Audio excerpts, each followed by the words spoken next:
Doing really well right now. We're live. Oh yeah, we're live. We just went live. Okay. Good good morning, everyone. This is Dr. Nelson from Central Florida with our guest at In oh, Delaware. wait a second. I have another top talking here. All right. So we have, is it here? Delaware. We have a guest, Dr. Kilt, Oh, that's the guest. And Nokar Jessica Barb, Roman. right? And our special guest today, Jessica Roman and Alia. And Earl. And And Earl's here Earl. too. Don't Earl from forget Ohio. Earl. Hey, is that Earl Ish? It is.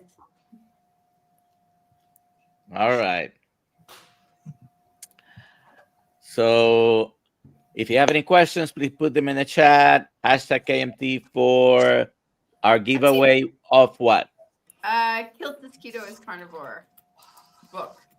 Okay. And today's Friday. So, There we go. Alia, do you have any announcements? Right after at 8:00, there is a podcast releasing with Dr. Kiltz and Ben Bickman. Make sure to check that out. And I'll put the link in the chat, but it'll be available at 8 a.m. All right. Yeah. And Dr. Kills, where are you today? I am in Mount Tremblant with some of my very best carnivore friends. And we're here for the first ever Scott Everson meat stock extraordinaire small this is not a meetup, it's retreat, excuse me, thank you, my brain isn't working. So a retreat, and we're having steak, and we got amazing people here sharing and talking about carnivore and keto. Mount Tremblant, Canada, not far from Montreal. All right. So, Jessica, go ahead and introduce yourself. Tell us about you, your life, your baby, your carnivore story. All right. Good morning. My name is Jessica Roman. I founded Christian Health Collective, and this all came about from having my daughter, who was born with a very rare and terminal genetic disorder called MMIHS. It's an ACTG2 mutation, and her phenotype is one of the worst known phenotypes. So there's about 200 people in the world with this diagnosis, and we were told from the time she was born that TPN was our only option in terms of sustaining her life. So she had a central line placed by the time she was 16 months old that she was completely dependent on. Now, the interesting thing is in her early life, it's a smooth muscle disorder. So it affects both small intestine, large intestine, and also the bladder. So in her early life, all she really required was catheterization, and being breastfed, she was fine. So my husband and I thought, they got her diagnosis wrong. She's doing great. And then as soon as we started introducing solids, she declined so quickly. So we ended up, continuing to do what the doctors told us.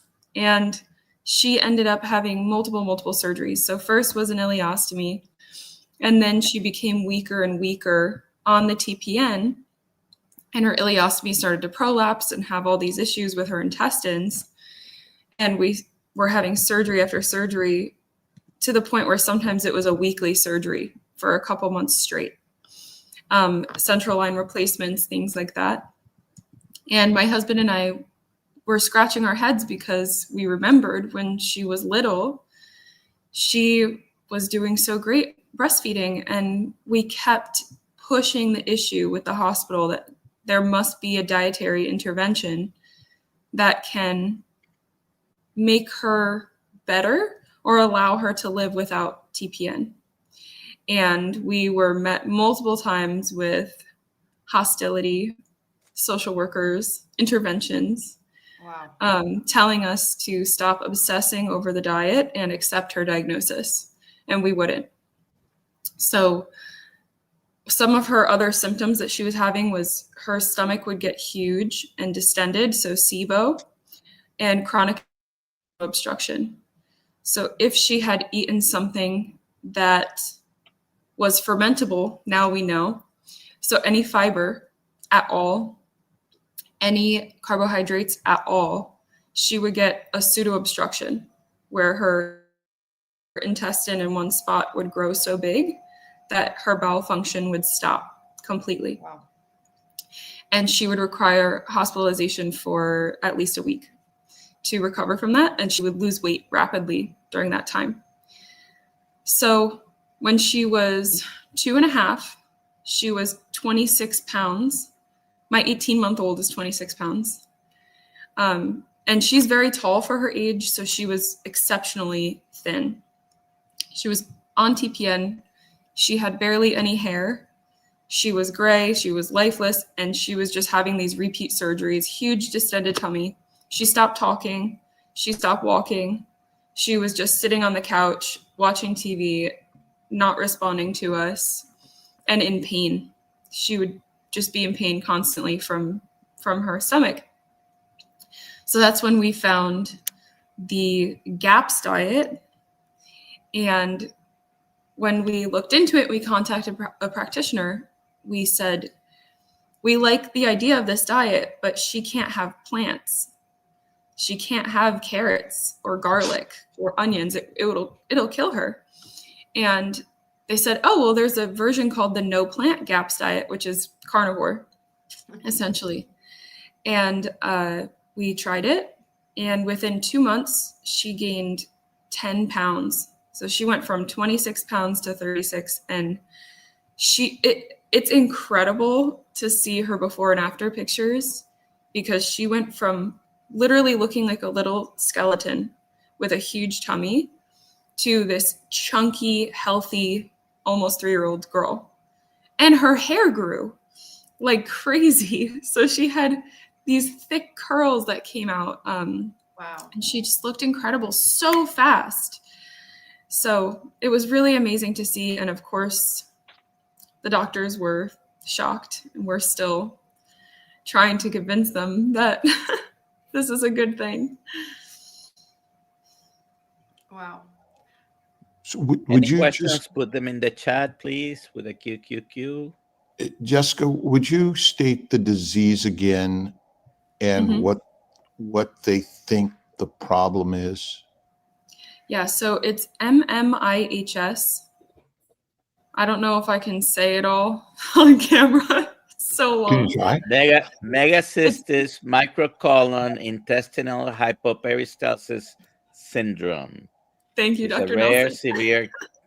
It's a rare, severe congenital disorder, Mhm. and basically, it's a anomaly of the internal, mostly the intestines.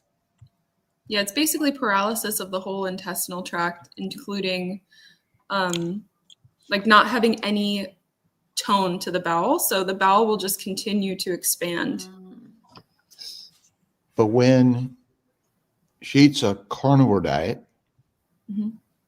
can you explain the change that you've seen in your child, who's how old now? She's 6. 6. Yeah. Yeah, so what happened was when we started giving her the carnivore foods, so on the no plant GAPS diet, it's very specific. They can only have fermented dairy, has to be fermented for 24 hours. So we make the yogurt or the kefir that we're using homemade, because it has to be fermented long enough that there's no sugar left. And then meat stock, which is like short cooked bone broth with lots of meat in it. And then we blend that up. So we will make these huge pots of organ meats and fatty meats, put it in a blender, add in the fermented dairy, some egg yolks, and some butter, and that's her G-tube feed every day. She doesn't necessarily need a G-tube. She can eat by mouth, but the G-tube is more convenient for how much she needs to get in. So what happened when we started giving her these foods through her G-tube is she started having lots of die-off of yeast. So in the very beginning, we were venting her G-tube every 10 or 15 minutes, just giving her a couple mLs of the feed. And my husband and I were like, what are we doing? Because it seems like she's getting worse because there's so much gas. But we knew from our GAPS practitioner that this is normal and we had to stay the course until all of the pathogens that were in her gut started to die. So once she went through that period of die-off, we saw her with a flat stomach for the first time in her life. And we were like taking pictures, like we couldn't believe that she had a flat stomach. So that's what happened. Really, it took away the mechanism that was causing the gas, which is anything that will feed pathogens, which is anything but meat and very well fermented dairy and fat. Have you gone without the dairy at all?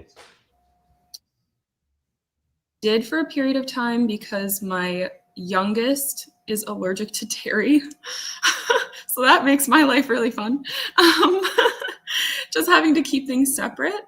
Yeah. And she did well with that too. I'm wondering if dairy part of our problem is it's still a modern addition to the diet that maybe not so good for us. Mm-hmm. And breast milk. And I just wonder where human breast milk comes in even 6-year-old, and adding human breast milk to the mix as what that would be like. She would love that, believe me. She still asks me to pump and give her some. I'm like, no. But it could be. I think even for her, even human breast milk should be fermented. That's how sensitive she is. And she had so much microbiome damage done when she was little because they wanted to treat the SIBO with multiple rounds of antibiotics. So that just wiped out her flora completely. So we have to be really, anything that has any amount of sugar I even have given her like raw goat's milk before and really bad reaction with gas. Cooked versus raw meat products. Have you done any experiments with that? I haven't used anything raw yet. I'm not that brave. For her. For myself, I mean, I'll eat raw steak, or if I'm making beef jerky, I'll just eat it. But haven't tried for her. Do you think it could be beneficial? Well, I always go back to Pottinger's work on raw meat versus cooked meat and raw milk products versus pasteurized, and think that the raw is probably better because the cooked meat changes the fat, renders it, and may damage the glycoproteins of the cells that may be part of the inflammatory process for some people that may still have it. But so what do the doctors have to say about this change? Well, it was going really well with them, to be honest, until she had the pan flu in August. So I haven't had a chance. The pan flu. Like, I guess it's like COVID. Yeah. They're diagnosing everything with different names now. I've never heard of the pan flu. But she was diagnosed with that. And she was eating carnivore chicken nuggets, but I coated them with fermented coconut flour. Usually she's okay with that, and it's something that she really likes. So I try to make it for her every once in a while. I deep fry them, but even just that little bit of fermented coconut flour, because her intestines were already slower from being sick, caused a bowel obstruction. So she was life flighted to CHOP twice, and I haven't had a chance to talk about this on any platforms yet. So I actually just got her home. So wow. She had 2 bowel obstructions. She lost over 10 pounds.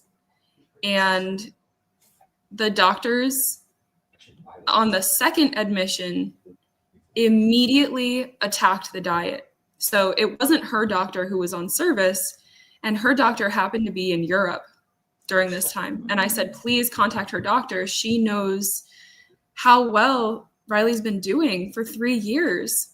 And they went on a complete witch hunt. And like, we're going to get every nutritional lab. We're going to run every test. I said, please go for it. So they did. And it came back. Everything came back completely normal.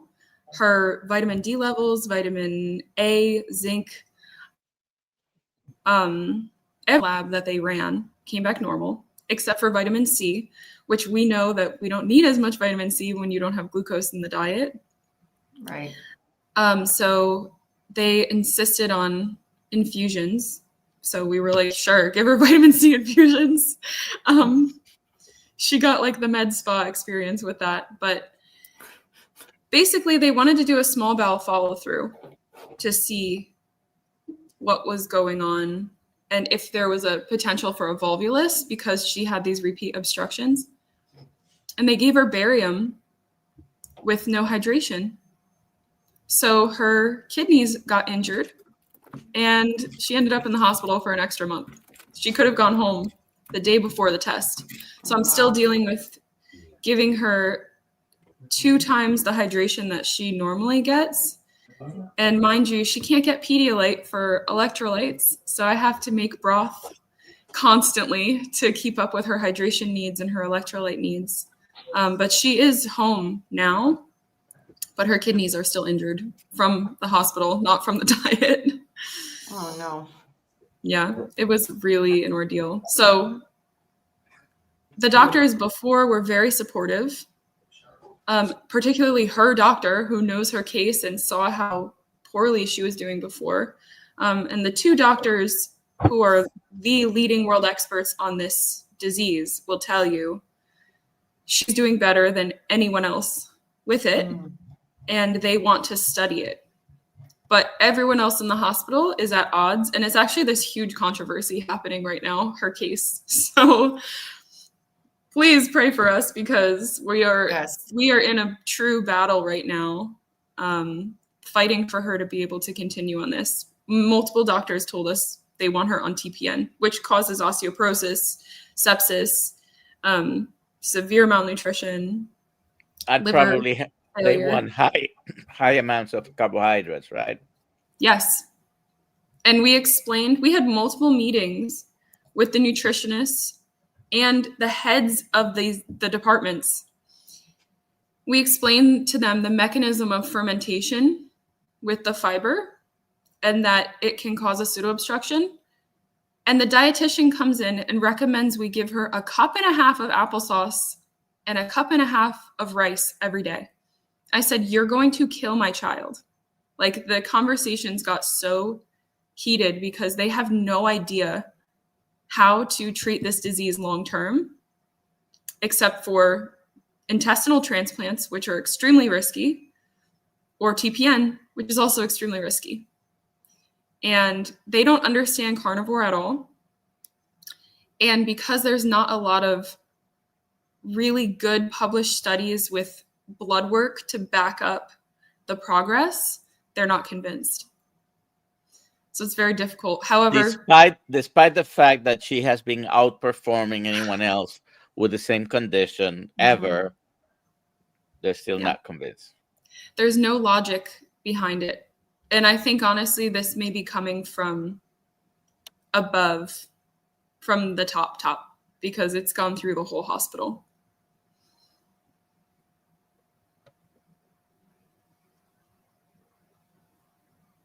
Dr. Gill? Yeah. Okay. He left. Because they're talking in the background. How did you handle her food while she was in the hospital? So I make it at home, freeze it, and then drive it to the hospital. Oh, wow. And they would feed her that. They wouldn't fight against it. Or will you have to do it yourself? Well, I have to do it myself. But my husband, he stayed with her the entire time.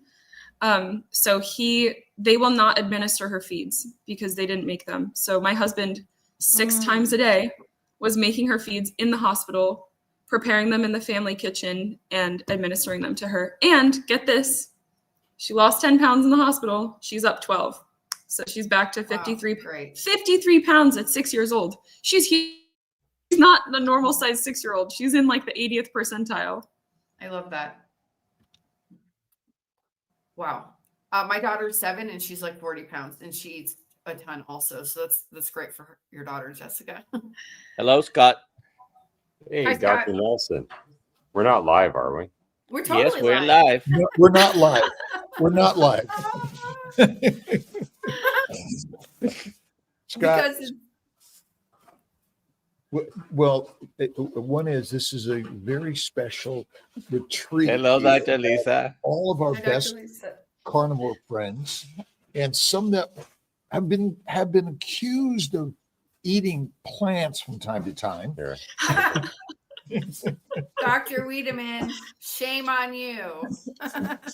Well, but it's a very interesting thing, because let me ask Jessica this: do you think ultimately either the plants are just straight poisonous, and some of us are more sensitive than others, and these diseases may be again, difficult to identify? What's Scott give here? Oh, what is this? It's pure maple syrup Canadian. We are in Canada right now. And Lisa and I are going to go to the bathroom and guzzle this and hand in our carnivore card. I'm kidding. That sounds really gross.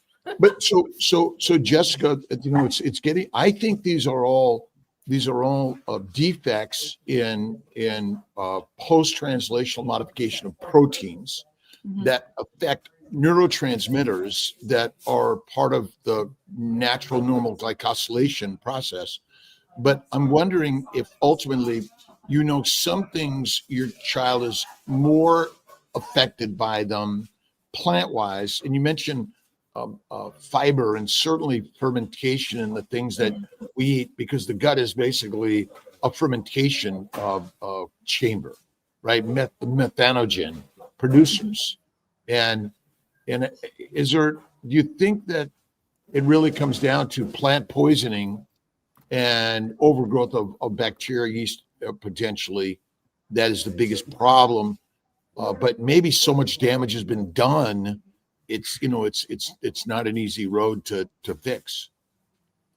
Yeah, I don't think that she'll ever tolerate any amount of plants in her life. I don't think we'll ever get her there.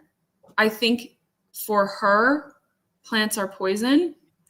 And Dr. Chafee and I had an interesting conversation about this. Whatever is the best for the most sensitive of us really is what's best for all of us, but we don't notice it as much, right? Like I can eat a sweet potato and I'll be okay.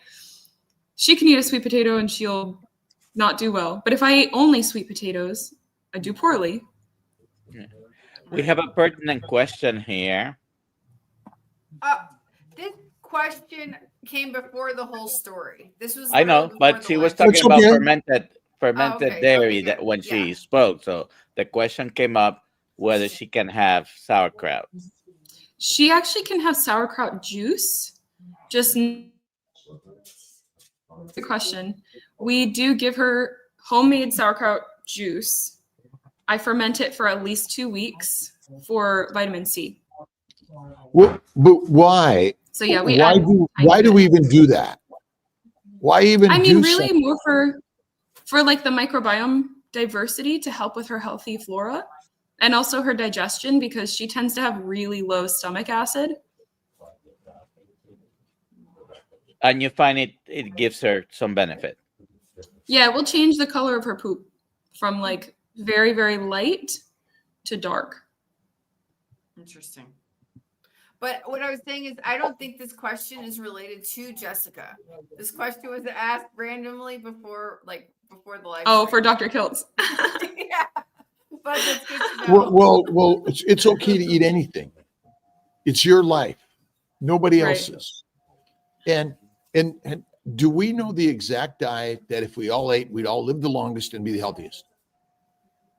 Who's going to answer that one? We don't. We don't. And I was having a really great conversation with Mary Ruddick, who also is here. We're talking about the microbiome, but we also dove into the glycobiome. And ultimately, we don't know the right diet, and certainly we're finding that there are sensitivities and predispositions that so many of us may be suffering from, that a carnivore diet seems to be the best for us. And you can eat sauerkraut. It's fermented. That means in the fermentation process, it simplifies the sugars. I don't think it necessarily metabolizes all the sugar, but remember, protein amino acids are fermentable. Mm-hmm. Protein breaks down amino acids, which are fermentable. And so, we may be missing the understanding. And I think Dr. Chafee recently made some comments, or Dr. Berry, talking about protein poisoning, rabbit starvation. We have to be aware of that. And I mean, ultimately, keto, carnivore, and paleo are all high animal fat diets. And technically, I think rare to raw is probably the healthiest, because it's the cells of the adipocytes which contain all the building blocks of the body. And so your child gained weight, but then lost weight. Well, where did the weight go? The weight was utilized for energy production, Mm-hmm. for building blocks of the body. Mm-hmm. We're live. Yes. And so my sense is, again, I'm not a big fermentation person. You can do these things if you wish, but are they better for us than not? We haven't proven that. I don't know the answer. They're pushing really hard on the carbohydrates. Because her kidneys are injured, they're pushing really hard to keep her ketones under 1. And I'm like, she's been in ketosis for 3 years with no issue. So I have to check her ketones constantly, and I'm giving her like 3 cups of the yogurt per day because they're forcing me to. My hands are tied right now. Usually she wouldn't be getting this much fermented dairy. I did put a question in there, and I'm sure you have some others, Alia. Yeah. I mean, what control? Once you get in the hospital, it changes your control. Yeah. And I mean, you're at risk of being arrested. You're at risk of taking your child away. Mm-hmm. I mean, that's what all of this is really one of the challenges. The modern medical system knows the answers. It's kind of like, be careful on the streets. Yeah, it's very hard to navigate as parents. We are very well aware of those risks, and certain doctors pose those risks to us more than others. And while we thought everyone was on our side at this point, to see a child with this rare of a disease that is terminal do so well for so long, we thought they would be convinced. But if it's not written in the literature, then it is not supported. And I said, I work with families as a GAPS coach, helping them through this same protocol. And there are 16 other children around the world right now who are using this diet, who are doing great. Some of these kids have stopped needing weekly blood transfusions. Right, in their health to get to that point. Many of them have come off TPN and have not gone back on, just like my daughter. So it's replicated now around the world many times. Even children who are seen at the same hospital as my daughter by the same doctor have replicated it. One little boy gained 20 pounds this year. He was 49 pounds at 9 years old. Wow. Now he's 10 and he is almost 70. He looks incredible.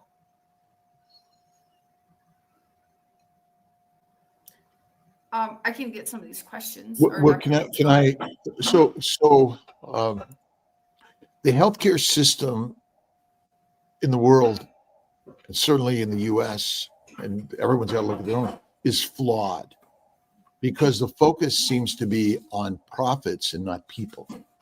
Yeah. And there's a consortium of capitalists, and this is just simply the story that I see, because I'm part of it, I'm in the capitalistic Western medical system, where it's costs are rising, care is diminishing, and people are getting sicker and sicker and sicker. What are your thoughts on the healthcare system and how we can make a dent, to change, drastically help those that are suffering? I think we need diet first intervention. I think we could have saved my daughter probably 15 of the 16 surgeries had she had proper nutrition prior to having any of those surgeries. Had she transitioned from breast milk to a carnivore diet, I don't think she would have ever needed, she may have needed one surgery for an ileostomy because her colon really does not work well. But one interesting thing that we learned that I haven't had a chance to talk about yet either, her motility is normal. When they did that small bowel follow through that caused the dehydration and the kidney injury, her motility is normal. And I said, normal for a kid with MMIHS or normal? They said, no, normal for anyone. So for the first time in her life, her small intestine is working like a normal human being's is. So I think even with a disease this extreme, you can actually make physiological improvements, even in a child with a genetic disorder, with proper dietary intervention. That has to be the approach. But, we've already lost them over $1 million in TPN by having one child off of TPN for 3 years, because TPN is $1,000 a day.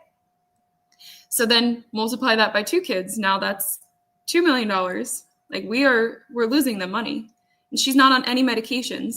So they're losing money from that as well. Some of these kids are on 15 medications per day to stimulate motility and slow it down because they get diarrhea.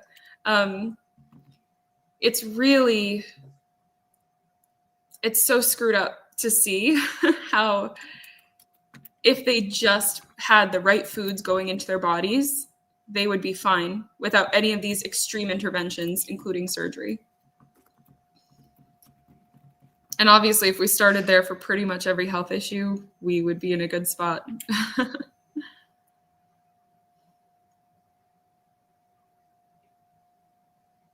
Yeah. This is from Kimberly. What hospital association are they associated with? What state are you in? It's Children's Hospital of Philadelphia, so it's about 2 hours north of us where we're at. And we're in Delaware, they're in Pennsylvania. So you have to go there. You go to Pennsylvania every time? Yeah. But this was her first hospitalization in 3 years. So we haven't been to the hospital.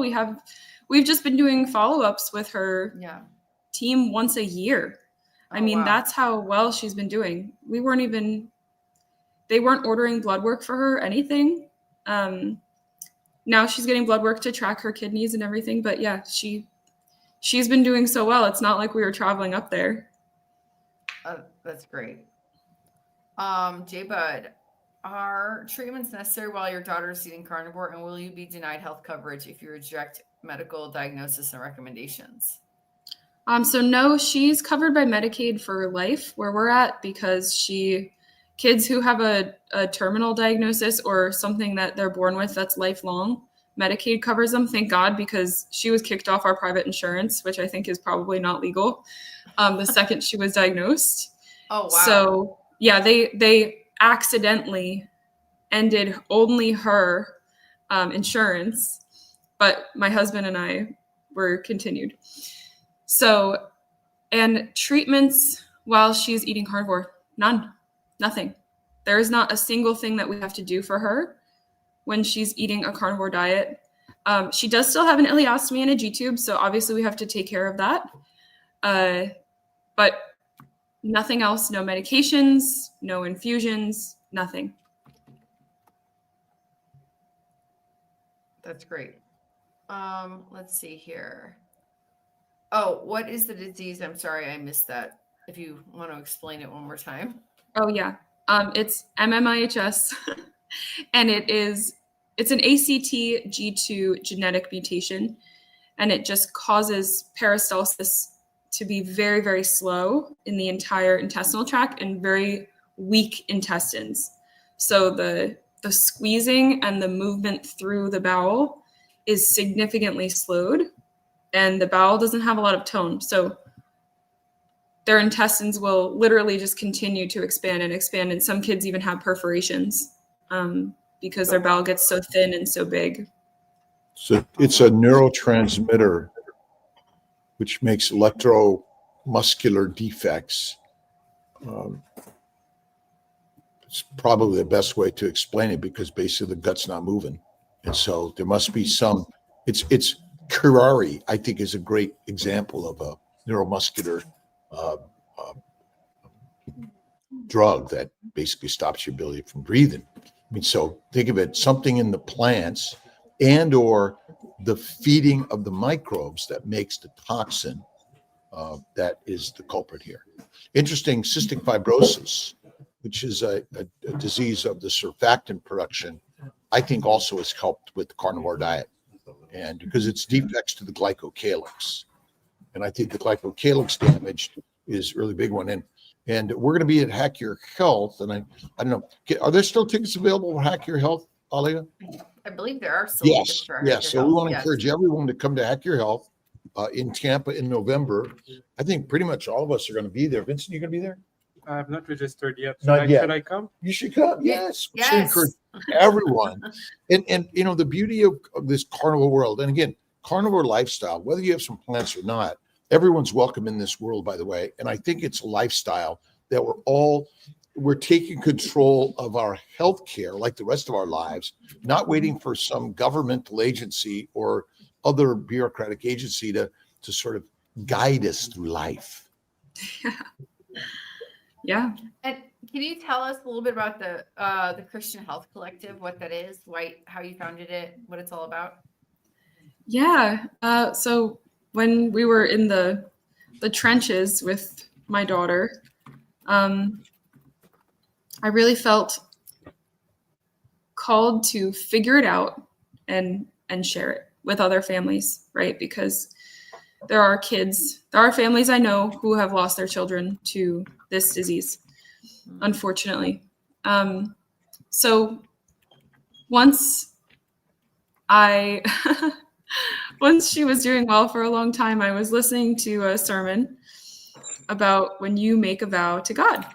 And when she was really sick, I said to God, please show me how to heal her. And I promise you, I will show others. Right. And I had done nothing up until this point. I was completely off social media. I didn't even have a Facebook account. I just was offline and not working with other families or sharing at all. So I felt very convicted by this sermon that when you make a vow to God, you should probably keep it. So I, with my husband and coming up with names, and, you know, I have some friends who are also in the natural health arena. And I said to them, why don't we just band together and we'll share the costs of forming a website and having a social media account and, you know, all those things. And everyone jumped on it. And now we have a team of 7 or 8 people. And everyone is just Christians working together and helping people in the natural health realm. So it's been really fulfilling. And it's also gotten me back on social media, which I'm happy about and also not happy about. But it's helping families to find my daughter's story, which is the most important thing, and adults with chronic intestinal pseudoobstruction, which is a much broader range of people. Yeah, so many. So I have people coming to me from all over the world with chronic intestinal pseudoobstruction who are adults who need help.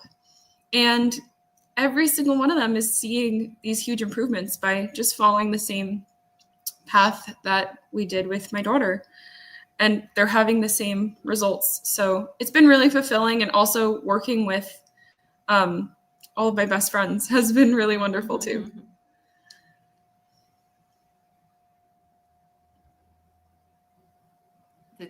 Okay. we're done with questions. I don't know if Dr. Kill said something else. You guys, I hope it's not too loud here, but I mean, I think this is the true collective is online social media. Whether you're ketovore, carnivore, vegan, vegetarian, Mediterranean, doesn't matter. Doesn't matter what your religious beliefs are or not, or political affiliations. We're human beings, and I think collectively humans are all about helping others, and nothing better in life to now. Social media offers the access and a community of caring. And we may not see people physically, but I think our social media connections are amazing. But Sometimes we do.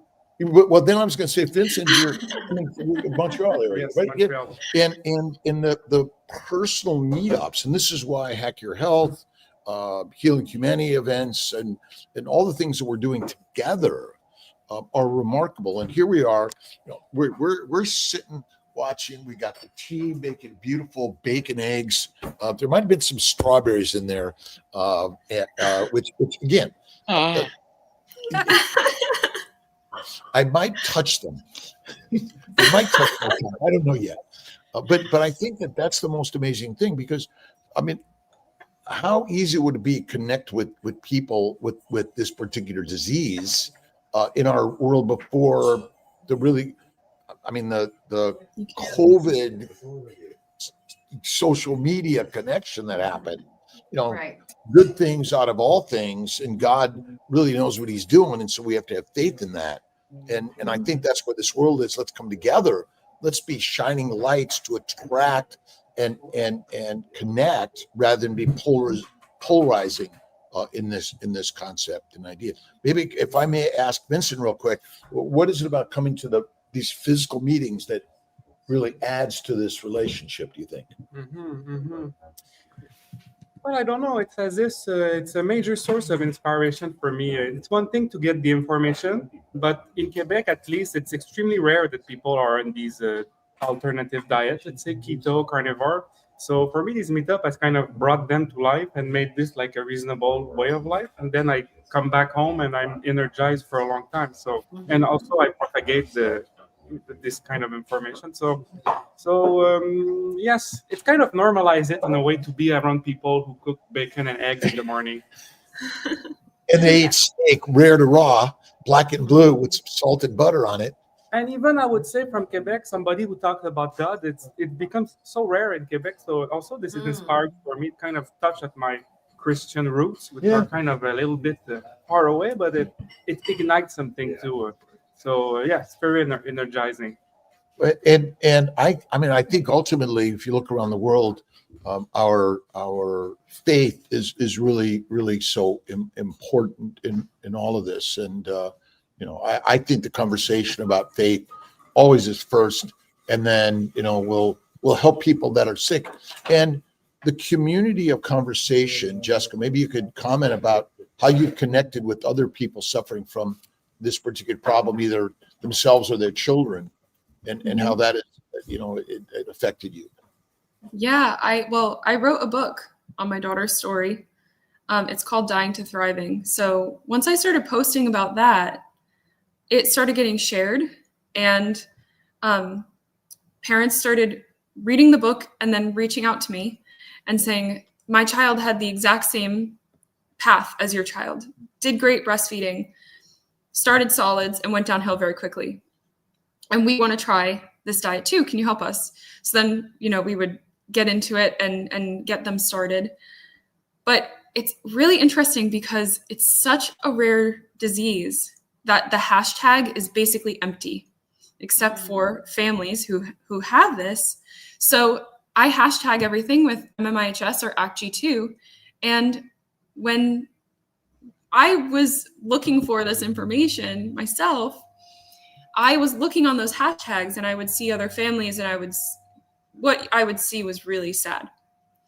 But now when you look at those hashtags, my information comes up and my interviews like this, and I am hoping that it's a source of hope for parents. And I can't tell you how many of them have told me, you know, your daughter is the only hope that we've ever found. for our child. And so when I'm on calls, sometimes I'll bring her over and show her to the other child or to the family. And they're just so happy to see her glowing and growing, and how beautiful and happy and what a normal life she has. I mean, she does the monkey bars. You would think because she was born with low tone, like this is something that always amazes my husband and I. She'll ride her bike over a mile a day, and then she'll come home and she'll do the monkey bars. She's got the grip strength like better than me. I can't do the monkey bars myself. But yeah, so they've been able to find me through these hashtags because there's no one else really posting on them. So in fact, your child doesn't have a genetic disorder, but is genetically predisposed to eat like our ancient humans likely did, in her evolutionary line, which was a animal-based, not a plant-based diet. And so maybe, as we call them, mutations, we're missing the point. They actually are more valuable for the life that we used to lead. But it's hard to fit in this world of plant-based, Yes. which may be, I think we were having a really great conversation by the fireplace. It's the scientists and doctors, unfortunately, are ultimately very biased and uninterested in opening to new and different ideas, which Yes. I even believe some of us in the keto carnivore world can be quick to say, no, that's not true. Rather than, we thought about that, or maybe, let's study that. Let's talk about that. But, this isn't politics. It really is I think it's such a human calling for all of us to do something different. And now we have access through social media and to share the story, write the books. Talked to my good friend Lisa Wiedemann yesterday. She's been adding a few plants to her carnivore lifestyle. I call it carnivore lifestyle because lions eats less frequently, adds more fatty meat. And if you look at Schlank's book, Eat Meat 3 times a day, just adding meat seemed to help so many children. And I had lamb brain the other day. I don't know. Have you ever had lamb brain? I never tried that. I have. It was interesting. It really is. All these conversations are about putting a seed of a change in the world, which we have to be patient about and keep speaking our thoughts and ideas, even though we might be chastised for them. Yeah. Yeah. It's really scary as a parent because we are putting our necks out there when we do this for our child, but we don't have a choice.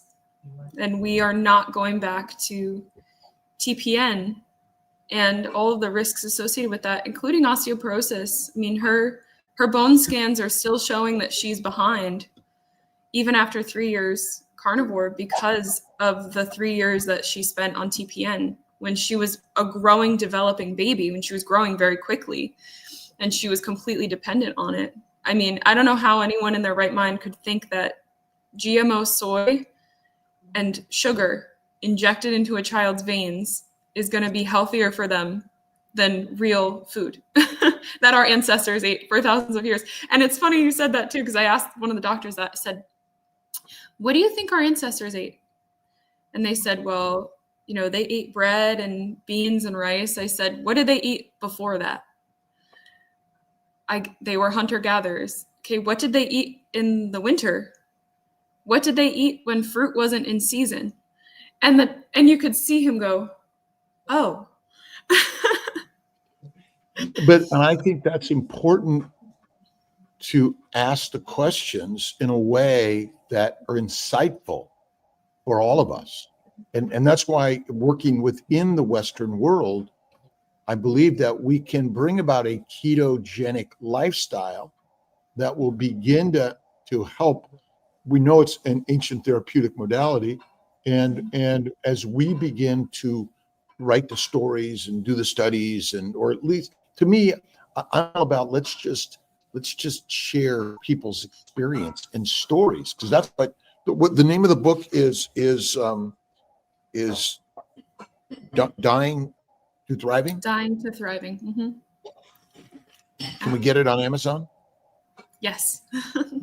Alia, make sure there's a link, and all of us should get that. So important. I'm putting an order in. Yep. It's a hard read Scott? because it's very emotional, but Well, we don't want a non-emotional book. There are emotions, right? Emotions are the motion of the oceans, and without emotions, there's no reproduction. yeah. Dr. Nelson, any other particular questions in there? Comments? There's a few questions, Alia. This is from my Willies 57. I'm always worried about mad cow disease from eating beef. Are my worries unfounded? And I just said yes, they're unfounded. Unfounded mad cow disease worries. Okay, Cows Chris don't eat Juilliard. cows, right? Cows don't eat cows. Here's your breakfast. Proper. Oh, What is that? Eggs? eggs, and they got bacon coming. We don't eat breakfast, but we might snack a little bit. Okay, so Chris says with proper preparation ingredients, is it possible to thrive on a liquid diet? Jessica. I mean, the stomach basically makes liquid out of everything you eat. Yeah. Time, right? So you make liquid out of before it gets there. Why not? A question. I don't know where fasting comes in this. How many meals a day are you feeding your child in order to thrive the best she's doing? She gets 3 a day, so 3 G-tube feeds, and she does great on that. Simple. Some kids are on continuous feeds, with the pump. She does fine with just 3 big meals a day. And then she'll snack here and there. I see the question, was I eating carnivore before her diagnosis? No, but my husband was. So my husband was the catalyst behind all of this, because he ate carnivore for years because he's a bodybuilder. And he looked great when I met him, still looks great, still eats carnivore. We've been in and out of the hospital, so both of us have been very stressed and not as strict, but I expected both of us to gain a lot more weight while she was in the hospital, to be honest, and he did better than I did. But he was the one who first said to me, she doesn't need carbohydrates to thrive. And I was like, who doesn't eat bread? Like, of course she needs bread. How's she going to live without it? I had another conversation last night about carbohydrates are in meat. Mm-hmm. And so I think my personal bias is plants are simply more poisonous for some over others, and they tend to add to more fiber and fermentation in the gut, which is deadly for humans, if you look at Salisbury's work. And so ultimately, the carbohydrates, I don't know, I bet carbohydrates are required because they're in the cells of every single organism we eat. So I maybe our science is to a very limited amount. Yeah, I don't know. Processed carbohydrates We know because we can measure them. The glycocalyx is like such. But you can still measure the carbohydrates. So the amounts in meats are very minimal. Eric Westman calls them carblets. Carblets. I agree with Dr. Nelson. I agree, and I love you. Yes, dear. Yes, dear. I had a really great vacation. Yes, Tia. Yes, dear. Oh, you want to go there? Don't go there. Don't eat. Okay, yes. This is for Dr. Nelson. Doc, when is a good time to get painful knees checked? whenever they give you an appointment. But what can we do right now? And my book is, again, back to Jessica's work. The person. I mean, there's so many stories out there about so many inflammatory conditions just fixed on either keto or carnivore, faith and fasting. I mean, I think, just dive right into that, right? Mhm.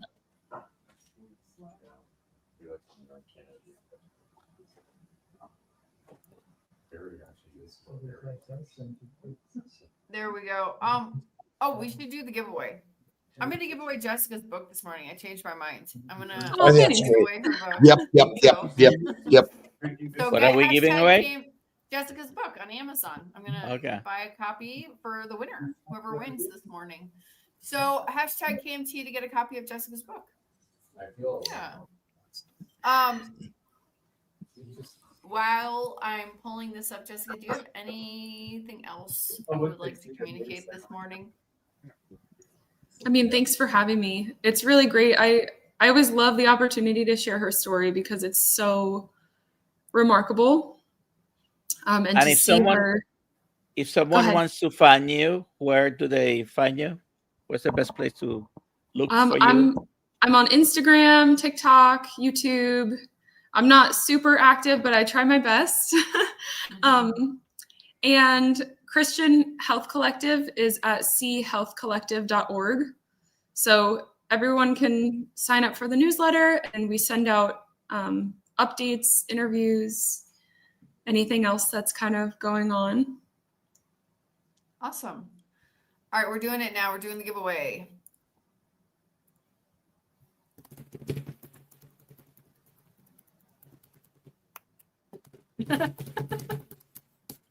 Yay, Tony Vargas, 8896. Congratulations. Email me, alia@drkiltz.com with your address, and I will order a copy of Jessica's book for you. You're muted, Dr. Kiltz. So Healing Humanity, really join KMT for free, by the way, and come visit us. And we're going to be surrounded by so many amazing vendors with many, many, many ideas that add to biohacking or simple diet. We're even going to start talking more about what we wear, clothing wise, and just, so much about how you think in life, how you go about ultimately all these thoughts going on in this computer are driving and directing your time, picturing your life, right? And for me, this is why I love the stories of the Bibles, and they're stories that inspire us all more so than anything. And our village is now online. I mean, we have a village right here every day, 6 a.m. Eastern time. I still call it the 5 a.m. Club, but it's a whole nother story. But it is really there, and it doesn't matter what you're suffering from. There's a community out there that can help. Absolutely. Jessica, I'm so happy you talked. So how often do you go online, Jessica? Do you have a regular time, or is it just random? I don't go live, but I do try to check my messages pretty often, especially on Instagram, because I get a lot of DMs, regarding the carnivore lifestyle, and especially from medically complex parents. And I check my email very often. So anyone can send an email to info@chealthcollective.org as well. I get a lot of requests and messages, so I'm very active there, but I try to make videos like once a week. I've been a little off my game, but I'll get back to it. And what's your name on Instagram? It is, I don't even know. I got it right here. It's C Health Collective. Yep, C Health Collective. That's it. And I'll put it in the chat also. Mm-hmm.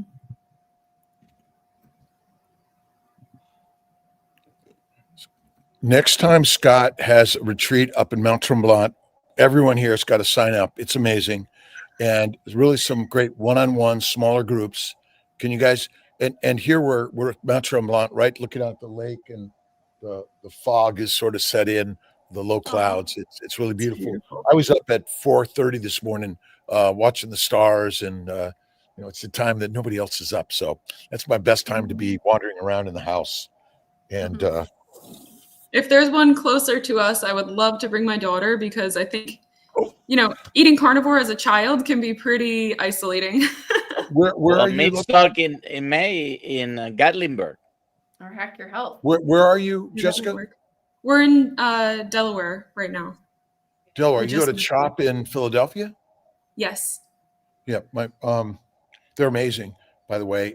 For a lot of these diseases, and that's why we have to go there and have the conversation to inspire Yes. them to realize that, hey, this kid, they did this, and look what's happening. And maybe we put together, it should be a case report, right?